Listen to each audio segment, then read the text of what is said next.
Welcome to VS fame channel. VS fame channel subscribe பண்ணாதவங்க subscribe பண்ணிக்கோங்க. கூடவே இருக்கிற பெல் பட்டனை கிளிக் பண்ணிக்கோங்க. இப்போ ஹோட்டல் ஸ்டைலில் ஒரு சாம்பார் வைக்க போகிறோங்க. ஹோட்டலில் எப்படி ருசிக்குமோ அதே மாதிரி ருசிக்கும். நம்ம வீட்டில் வைக்கிறத விட ஹோட்டலில் வைக்கிறத விட வீட்டில் இருக்கிறது நல்லா ருசிக்குன்னு சொல்லுவாங்க. அது மாதிரி ஹோட்டல் ஸ்டைலில் வைக்க போகிறேன். அந்த சாம்பாரை நீங்களும் செய்யுங்க. நான் எப்படி வைக்கிறேன்னு பாருங்கள். எண்ணெய் ஊற்றிட்டேன். இப்போ அதுக்கு கொஞ்சமாக ஒரு வெந்தயம் 10 வெந்தயம்,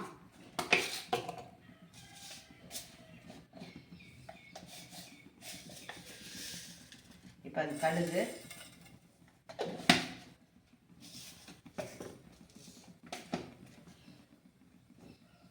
போட்டிருக்கேன்.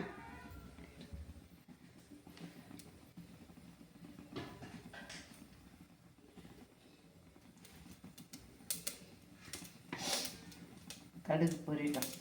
இப்போ ஜீரகம்,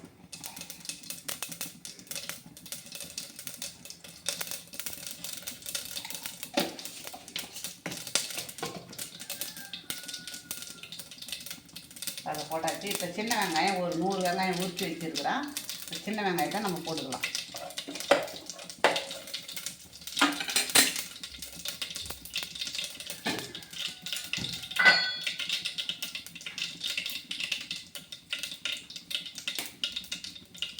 இப்போ ஒரு காஞ்ச மிளகா, பட்டை மிளகா ஒன்றே ஒன்று, சின்ன வெங்காயம்,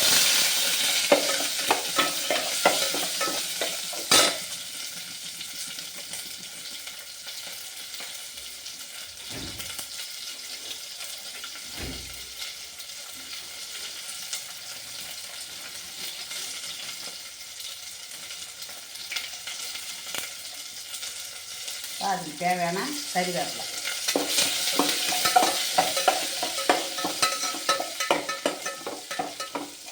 வெங்காயம் கொஞ்சம் வதங்கணும், கொஞ்சம் நல்லா வதங்குங்க.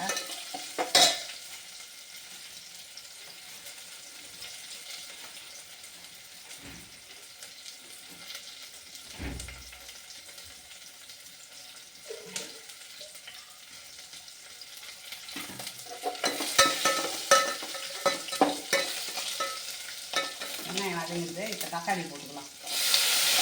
மீடியம் சைஸ் 2 தக்காளி.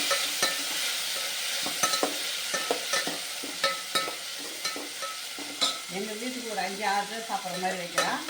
நீங்கள் உங்கள் வீட்டில் எத்தனை பேர் இருக்காங்களோ அதுக்கு தகுந்த மாதிரி வச்சுக்கோங்க.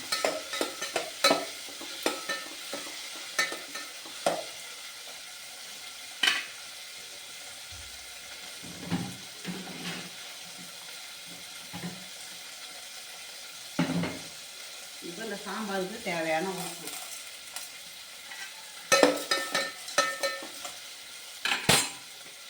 மஞ்சள் தூள்,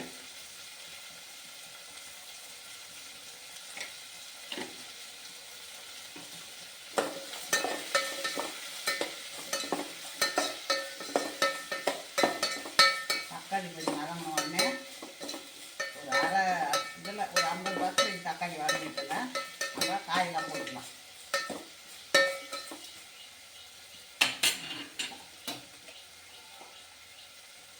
இப்போ காயை போட்டுக்கலாம். கேரட்டு, பீன்ஸு, இப்போ முருங்கைக்காய். காய் எல்லா காயுமே நம்ம வெஜிடபிள் எந்தெந்த காய் இருக்கோ எல்லா காய் எத்தனை காயும் போட்டு நம்ம வச்சோம்னா அவ்வளோ ஒரு அருமையாக இருக்குங்க சாம்பார்.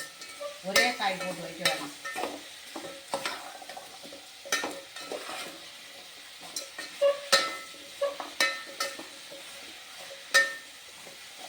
இப்போ நம்ம வீட்டில் அரைச்ச குழம்பு மிளகாத்தூள் அது மட்டும் போட்டால் போதும். காய் வதங்கிட்டு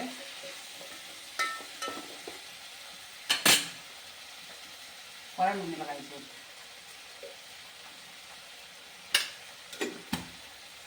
இப்போ தண்ணி ஊற்றிக்கலாம்.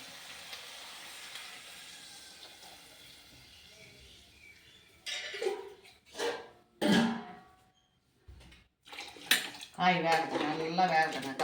காய் வெந்த பிறகு தான் நம்ம பருப்பு ஊற்றுறோம், புளி ஊற்றுறோம்.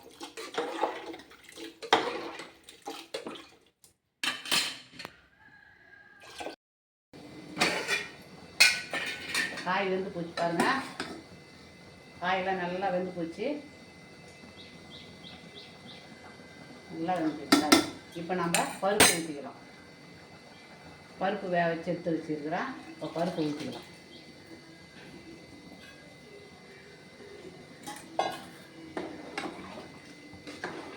அது கூடவே நம்ம புளியும் ஊற்றிக்கலாம். ஊற்றி ஒரு கொதி வந்தால் போதும், அப்படியே இறக்கிக்கலாம். அவ்வளோதான்.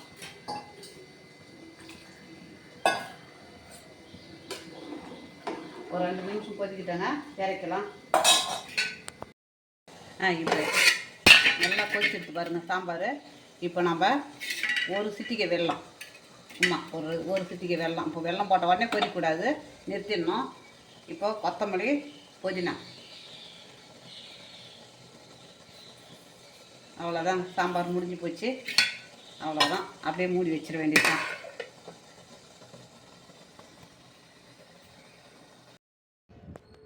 சாம்பார் ரெடி ஆகிடுது. இட்லி ரெடி ஆகிடுதுங்க. ஹோட்டல் ஸ்டைல் சாம்பார் வந்து சாதத்துக்கு, இட்லி, தோசை, சப்பாத்தி எல்லாத்துக்குமே சாப்பிட்லாம். சாம்பார் சூப்பராக இருக்குது பாருங்கள். அதே ஸ்டைலில் ஹோட்டல் ஸ்டைலில் வச்சது எப்படி இருக்குது பாருங்கள். நல்லா இருக்குது பாருங்கள். இட்லிக்கு தொட்டுக்கலாம் இது மாதிரி பாருங்கள். இதே மாதிரி நீங்களும் செய்யுங்க. பிடிச்சிருந்ததுன்னா எனக்கு லைக் பண்ணுங்கள், கமெண்ட் பண்ணுங்கள், சப்ஸ்கிரைப் பண்ணுங்கள்.